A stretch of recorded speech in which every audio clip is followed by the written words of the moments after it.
So we have been in India active since 2006. For us, CSR is part of our overall, let's say, the larger mandate of sustainability, by which we mean doing business in a way that is responsible, doing business in a manner that it takes care of the customer, it takes care of the all of the stakeholders, including employees, suppliers, the regulators, and we do business in a manner that it is responsible and it takes cognizance of national, international priorities that is good for the society at large. That's the way that we have seen our sustainability.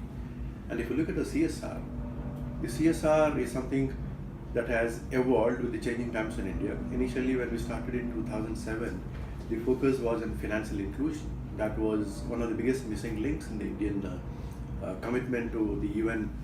Those days, we used to call them the Millennium Development Goals. So as the MDGs evolved into the SDGs, we have also progressed, and meanwhile India made a lot of strides in terms of financial inclusion. So we changed with that, and we identified a very specific community in India, which is that community which is dependent upon forest and wetland ecosystems, typically let us say for large tiger landscape, communities who live within the tiger landscapes, or communities who live in the buffer corridor space between two protected areas, and typically these are tribal communities, predominantly tribal with a small non-tribal community. This has been our target. Now, when we focus on these community, it helps the nation, or it helps the SDGs to connect in two predominant areas. One, equitable growth, getting these poor communities into the mainstream society and the mainstream economy. Number two, it helps us to make significant impact on the environment or the forest or wetland ecosystems. If you look at India's NDCs, or the nationally determined commitments at the UNFCCC, there are three broad ones. Number one, it says that we want to ensure that 40% of our energy comes from renewables by 2030. Number two, it says we want to bring down our carbon footprint per GDP by 33% by 2030. The third one says we want to create an additional forest carbon sink of 3 billion tons, which is the existing carbon stock is 7 billion tons. We want to create almost half of that by 2030. Now, a tropical forest like India's is rich in biodiversity, and it's a great carbon store. Now, that's our contribution to the global war on tackling climate change, where we want to say that we would be able to provide very strong mitigant actions.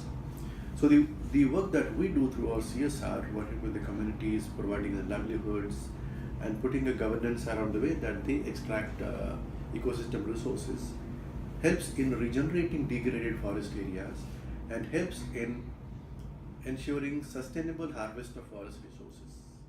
So this has been okay. For those who do not have a dedicated foundation arm, there are quite a few non-governmental organizations which have been operating in the country, and they could definitely take up the work on behalf of these companies. But having said that, I would say it is estimated that the total CSR spend could go to the region of 15,000 crore.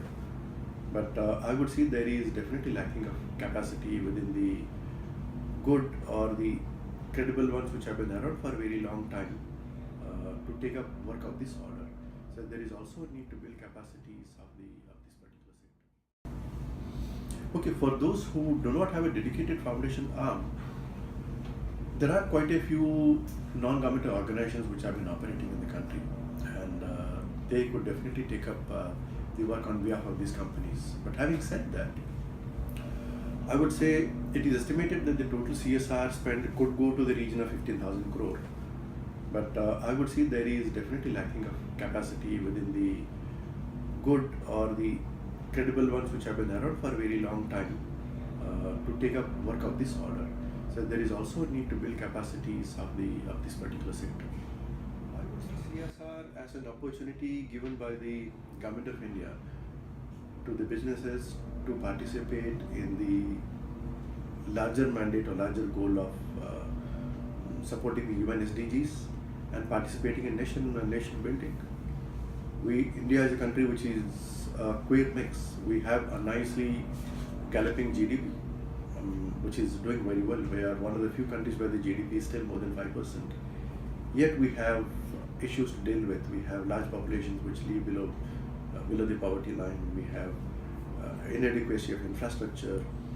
Our human index in terms of health and education is of not very high order. And while the government is committed to addressing these, it is said that a business can continue to prosper and do business only when the society in which they are doing business also continues to prosper and grow. So that way, businesses have a responsibility.